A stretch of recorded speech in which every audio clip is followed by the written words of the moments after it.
നമസ്കാരം. മലയാളി വാർത്തയിലേക്ക് സ്വാഗതം. ഇന്ന് വിധി ദിനമാണ്. വിധി ദിനത്തിൻ്റെ ആദ്യ മണിക്കൂറുകളിലാണ് നമ്മളിപ്പോൾ ഉള്ളത്.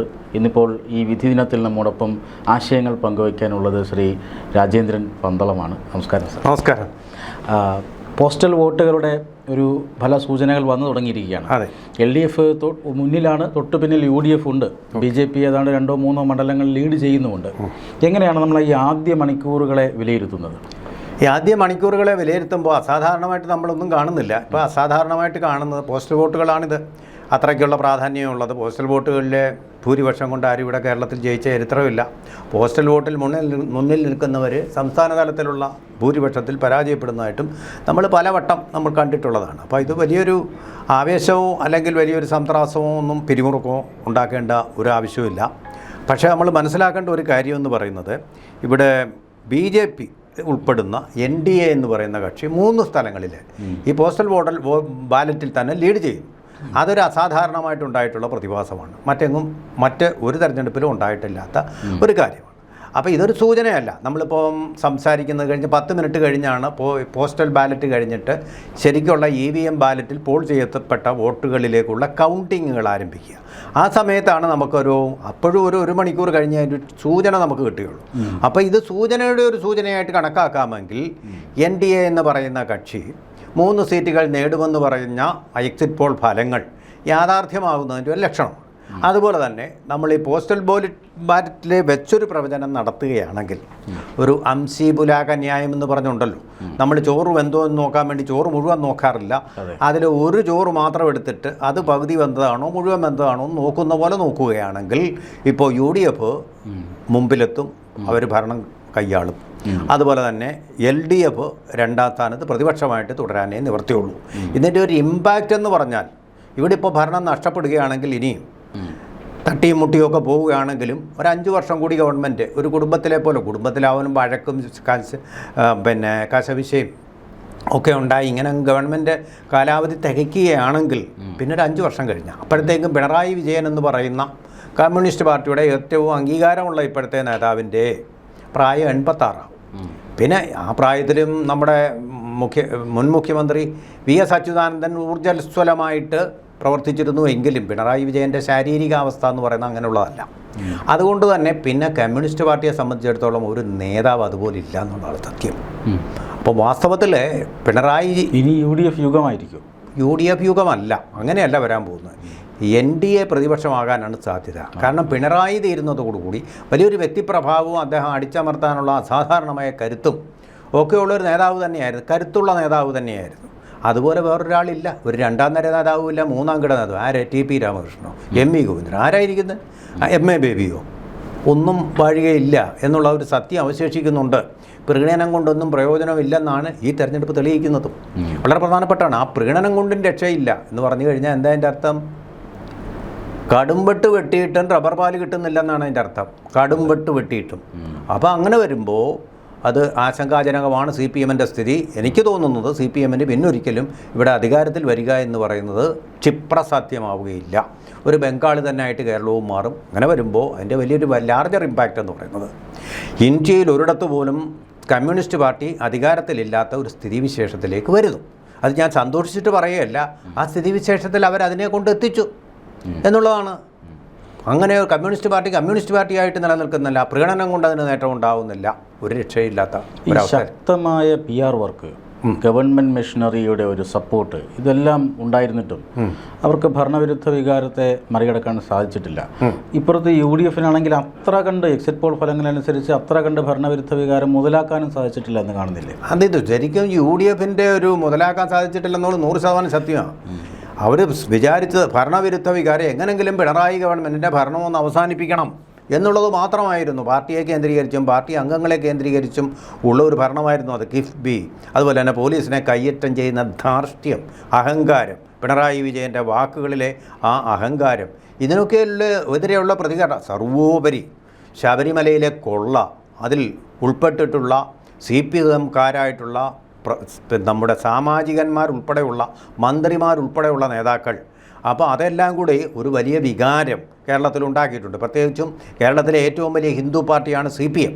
അതിലെ തന്നെ വിഭാഗങ്ങളായിട്ടുള്ള ഈഴവർ, അതുപോലെ തന്നെ പ്രബല വിഭാഗമായ നായന്മാർ, അദ്ദേഹം NSSൻ്റെ ജനറൽ സെക്രട്ടറിയെ കയ്യിലെടുക്കാൻ ശ്രമിച്ചുവെങ്കിലും NSS ജനറൽ സെക്രട്ടറിക്കൊപ്പമല്ല അതിൻ്റെ അണികൾ എന്നും കൂടി വ്യക്തമാക്കുന്ന ഒന്നാണ് ഫലം. നമ്മളിപ്പോഴേ ഒന്നും പറയാറായിട്ടില്ല. ഫലം LDFന് എതിരെ വരികയാണെങ്കിൽ അതിൻ്റെ സാമാന്യമായിട്ടുള്ള അർത്ഥം ഇത് തീർച്ചയായിട്ടും ഒരു ദുശകുനമാണെന്ന് പറയാം LDFനെ സംബന്ധിച്ചിടത്തോളം.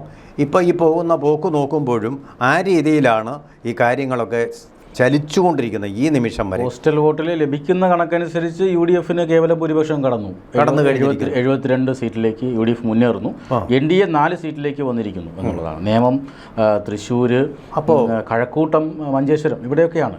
അപ്പോൾ 14 സീറ്റ് എന്ന് പറയുന്ന ചില എക്സിറ്റ് പോളിലേക്ക് എത്തുമോ? 14 എത്തുമെന്ന് എനിക്ക് അത്ര വിശ്വാസമല്ല. അതിന് സമയമായിട്ടില്ല. എത്തും. ഈ പ്രാവശ്യമല്ല, അടുത്ത പ്രാവശ്യം, അതിനടുത്ത പ്രാവശ്യം ഇങ്ങനെ ക്രമേണ വർദ്ധിപ്പിച്ച്. അങ്ങനെയാണല്ലോ ബംഗാളിൽ 3 നിന്ന് 77ലേക്കും ഇപ്പോൾ പ്രവചിക്കപ്പെട്ടിരിക്കുന്ന ഏറ്റവും കൂടുതലെ അനുസരിച്ച് 150-ലധികം. എന്തൊരു അതാണ് 77-ൽ നിന്ന് നേരെ ഇരട്ടിയിലേക്ക് പോകുക എന്ന് പറയുന്നത് സാധാരണഗതിയിൽ ഒരു രാഷ്ട്രീയ യാഥാർത്ഥ്യമല്ല, പലപ്പോഴും സംഭവിക്കാത്ത കാര്യമാണ്. ഇവിടെ ഇപ്പോൾ UDFനെ സംബന്ധിച്ച് അങ്ങനൊരു അത്ഭുതമില്ല, വലിയൊരു തരംഗമില്ല. മറിച്ച് പിണറായി വിരുദ്ധ വികാരം എന്ന് പറയുന്ന അതൊരു തരംഗമായിട്ട് കണക്കാക്കാൻ, ആ തരംഗമാണുള്ളതെന്നുള്ളത് നമ്മളത് അത് ശരിക്കും മനസ്സിലാക്കണം. അത് വേറിട്ട് മനസ്സിലാക്കേണ്ട ഒരു കാര്യം. അതുപോലെ എവിടെയോ ദുർബലപ്പെട്ടിരിക്കുന്നു അല്ലേ? ഒരു നേതൃത്വത്തിൻ്റെ അഭാവമാണ് ആണോ, അതോ ഇവർ വന്ന് നേതൃത്വം കൂടിയതിൻ്റെ പ്രശ്നമാണെന്ന് തോന്നുന്നു. കാരണം ഒരുപാട് നേതാക്കന്മാർ അതിൻ്റെ ഒരു പ്രശ്നം അതിൻ്റെ അനുഭവിക്കുന്നുണ്ട്. ഇനി അങ്ങോട്ടും മുഖ്യമന്ത്രി തെരഞ്ഞെടുപ്പ് പൂർത്തിയാകുന്നവരെ ഈ ഒരു പിരിമുറുക്കം പാർട്ടിക്കകത്തുണ്ടാവും. ഇത് അംഗീകരിച്ചുകൊണ്ട് തന്നെ അവരുടെ എന്തായാലും ഒരു വിജയമായിട്ട് തന്നെ, നേട്ടമായിട്ട് തോറ്റില്ലല്ലോ. ഈ പ്രാവശ്യം കൂടി തോറ്റിരുന്നെങ്കിൽ കേരളത്തിലെ ജനങ്ങളെ സംബന്ധിച്ചിടത്തോളം ഒരു വലിയ ശിക്ഷയായിരുന്നു അനുഭവിക്കുന്നത്. പിണറായി 3 അഹങ്കാരം അതിൻ്റെ ബാരോമീറ്റർ ഏറ്റവും ഉയരത്തിൽ, അതിൻ്റെ രസം പഴയ സെൽഭരണത്തിലേക്കൊക്കെ തന്നെ ഭരണത്തിലേക്കുമൊക്കെ പോകുന്ന ഒരവസ്ഥ. അതിൻ്റെ ഒരു ഭയമാണ്. എന്തു വന്നാലും വേണ്ടില്ല UDFനെ അതിൻ്റെ എല്ലാ ദൗർബല്യങ്ങളോടും കൂടി അംഗീകരിക്കുന്ന ഒരു സ്ഥിതിയിലേക്ക് ജനം എത്തി എന്നുള്ളതാണ്. മാത്യു ആർണോൾഡ് പറഞ്ഞ പോലെ divided between 2 worlds, 1 dead and the other powerless to be born. BJP എന്ന് പറയുന്നത് ശക്തമായിട്ടില്ല ഒരു ഭരണകക്ഷിയാവാൻ വേണ്ടിയിട്ട്. അതാണ് ഇത്. 14 ആയാലും ശരി, 3 ആയാലും ശരി. അപ്പോൾ അതുകൊണ്ട് അവരെ ഒരു ചോയ്സായിട്ട് അവർക്ക് എടുക്കാൻ പറ്റില്ല. നിവർത്തികെട്ട് അവർക്ക് എടുക്കേണ്ടി വന്ന ചോയ്സ് എന്ന് പറയുന്നത് UDF ആണ്. പക്ഷേ സ്ഥിതിഗതികൾ മാറും. ഇപ്പോൾ LDF ഭരണത്തിൽ നിന്ന് മാറിയാണ്. അടുത്ത ഭരണം CPMന് ഒരു സ്കോപ്പും ഉണ്ടാവില്ല. ഒന്നുകിൽ UDF. അപ്പോൾ UDF എനിക്ക് തോന്നുന്നു NDA പ്രതിപക്ഷമായിട്ട് തന്നെ വരും. ഇതൊരു സ്വപ്നമല്ല, ഒരു യാഥാർത്ഥ്യമാണ്. ബംഗാളിൽ സംഭവിച്ച യാഥാർത്ഥ്യമാണ്. ആ യാഥാർത്ഥ്യം തന്നെ ഇവിടെ സംഭവിക്കും. കാരണം എന്താ, ഇപ്പോൾ ഇപ്പോഴത്തെ കണക്കനുസരിച്ച് തന്നെ ഏതാണ്ട് 30%-ലധികം, ഞാൻ കാസ്റ്റീസം പറയല്ല, നായർ സമുദായത്തിൽപ്പെട്ടവർ BJPക്ക് വോട്ട് ചെയ്യാൻ തയ്യാറായി വന്നിരിക്കുന്നു. പണ്ട് BJPയോടൊരു അസ്പൃശ്യതയായിരുന്നു അവർക്കുണ്ടായിരുന്നു. ഒരു വർഗീയ കൊലപാതകം നടത്തുന്ന RSSൻ്റെ ഒരു പൊളിറ്റിക്കൽ ഔട്ട്ഫിറ്റ് എന്നുള്ള നിലയിലുള്ള ആ അസ്പൃശ്യത അതിപ്പോൾ മാറി. RSS എന്ന് പറയുന്നത് ഇപ്പോൾ കൊലപാതകം നടത്തുന്ന ഒന്നല്ല, സാംസ്കാരികപരമായിട്ട് ആശയപരമായിട്ടും BJPക്ക് താങ്ങായിട്ട് നിൽക്കുന്ന ഒരു പ്രസ്ഥാനം. അത് വളരെ സജീവമാവുകയും ചെയ്തു. അത് വീടാന്തരം കയറി ഇറങ്ങി അതിൻ്റെ ആദർശങ്ങൾ ജനങ്ങളെ പറഞ്ഞ് ബോധ്യപ്പെടുത്തുന്ന ഒരു സന്ദർഭവും ഉണ്ടായിട്ടുണ്ട്. അതുകൊണ്ടൊക്കെ RSSനെ കുറിച്ചുള്ള ഭയം ഹിന്ദുക്കൾക്കായിരുന്നു ഏറ്റവും ഉണ്ടായിരുന്നു. ആ ഭയമൊക്കെ മാറിയിട്ടുണ്ട്. പിന്നെ ഇതൊക്കെ പ്രചാരണത്തിന് വേണ്ടി LDFും ഇസ്ലാമിക സംഘടനകളും പരത്തുന്ന ആ തരത്തിലുള്ള ഒരു ഭീതി മാത്രമേ ഉള്ളൂ. അപ്പോൾ അതിനെ മറികടക്കാൻ ഈ ഒരു 5 വർഷം കൊണ്ട് അതിന് കഴിയും. അങ്ങനെ അത്ഭുതങ്ങൾ, ഈ പറഞ്ഞ വിസ്മയങ്ങൾ സൃഷ്ടിക്കാൻ കഴിയുന്ന ഏക കക്ഷി ഇപ്പോൾ BJP മാത്രമാണ്. BJP എന്ന് പറയുന്ന ആ വിസ്മയമാണ് ഇപ്പോൾ കേരളത്തിൽ നമ്മൾ ഈ പോസ്റ്റൽ വോട്ടിൽ കാണുന്നത്. ഒരു തരത്തിലും പോസ്റ്റൽ വോട്ടിൽ അത് മുന്നിൽ വന്നതായിട്ട്, അത് 3 സീറ്റിലൊരിക്കലും മുന്നിൽ വന്നിട്ടില്ല ഒരു കൗണ്ടിങ്ങിൻ്റെ തുടക്കത്തിൽ. ഇപ്പോഴത്തെ ഈ കണക്കൊന്ന് നോക്കും. 74 UDF, 61 LDF, 5 NDA. 5 NDA. അപ്പോൾ അതായത് LDF 65 നിന്ന് താണിരിക്കുന്നു. 65 അവരുടെ ഒരു നിർണായക സംഖ്യയാണ്. 65 നിന്ന് താന്നു കഴിഞ്ഞാൽ UDFന് കയറി വരാനുള്ള ഒരു ചാൻസാണ്. NDA 5 ആകുമ്പോൾ ഈ സീറ്റുകൾ LDFൻ്റെ സീറ്റുകൾ കുറയ്ക്കുന്നത് ഇപ്പോൾ NDA ആണെന്ന് തോന്നുന്നു. അതെ, അതാണ് എനിക്ക് തോന്നുന്നത്. ഇങ്ങനെയാണ് എനിക്ക് തോന്നുന്നതാണിത്. ഇത് നമ്മൾ സർവേ ചെയ്യേണ്ട കാര്യമാണ്. കാരണം ഭരണവിരുദ്ധ വികാരം യു ഡി എഫിന് മാത്രമാകാതെ അത് ബൈഫർക്കേറ്റ് ചെയ്തിട്ട് ബി ജെ പിയിലേക്കും അതുപോലെ തന്നെ മറുവശത്ത് കോൺഗ്രസ് നയിക്കുന്ന മുന്നണിയിലേക്കും പോയിരിക്കുന്നു എന്നുള്ളൊരു പാഠമാണ് ഇത് നൽകുന്നത്. ഈ 5 എന്ന് പറയുന്ന വലിയൊരു വിസ്മയമാണ്. അവരുടെ സ്ട്രോങ് ഹോൾഡിലേക്ക് അവർക്ക് സ്കോർ ചെയ്യാൻ സാധിക്കുന്നു. ഇത് ഫലമാവുമെന്നല്ല ഞാൻ പറയുന്നത്, പക്ഷേ ഇതൊരു സൂചനയാണെങ്കിൽ ആ സൂചന ഒരു ദുസൂചനയാണ് LDFനെ സംബന്ധിച്ചിടത്തോളം, UDFനെ സംബന്ധിച്ചിടത്തോളം. പക്ഷേ കേരളത്തിൻ്റെ വോട്ടെണ്ണൽ ദിനങ്ങളിൽ ഈ പോസ്റ്റൽ വോട്ടിൽ BJP അല്ലെങ്കിൽ NDA ലീഡ് ചെയ്യുക എന്നുള്ളത് അത്ര സാധാരണ സംഭവം, അസാധാരണമാണ്, വിസ്മയം തന്നെയാണ്. അതൊരു വിസ്മയമാണ്. പോസ്റ്റൽ വോട്ട് ചെയ്യുന്ന ആരാ? ഇത് നേരിട്ട് വോട്ട് ചെയ്യാൻ പറ്റാത്തവരും പിന്നെ പ്രായമായവരും അങ്ങനെയുള്ള ആൾക്കാരൊക്കെയാണ് ഈ പോസ്റ്റൽ വോട്ട് എന്ന് പറയുന്നതിൽ സർവീസ് വോട്ടുകൾ.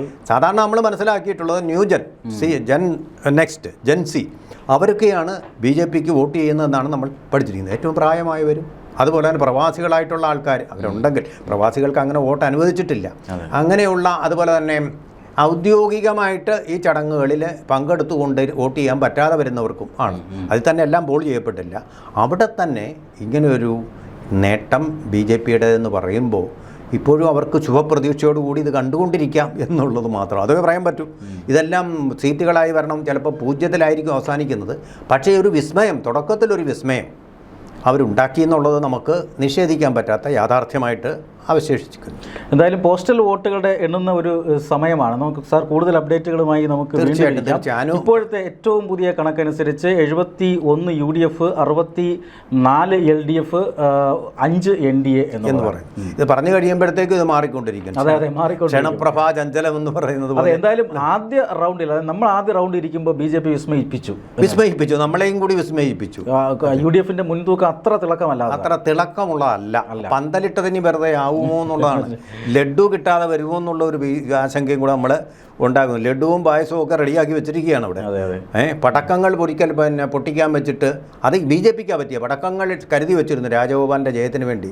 കുറച്ചൊക്കെ പൊട്ടുകയും ചെയ്തു. പൊട്ടിക്കഴിഞ്ഞപ്പോഴാണ് രാജഗോപാൽ തന്നെ പൊട്ടിയത്. ഒരിക്കൽ അങ്ങനെ സംഭവിച്ചിട്ടുണ്ട്. ഇത് MP പാർലമെന്റിലേക്കുള്ള മത്സരം. എന്തായാലും കൂടുതൽ വിവരങ്ങളുമായി നമ്മൾ വീണ്ടും വരാം. നമസ്കാരം.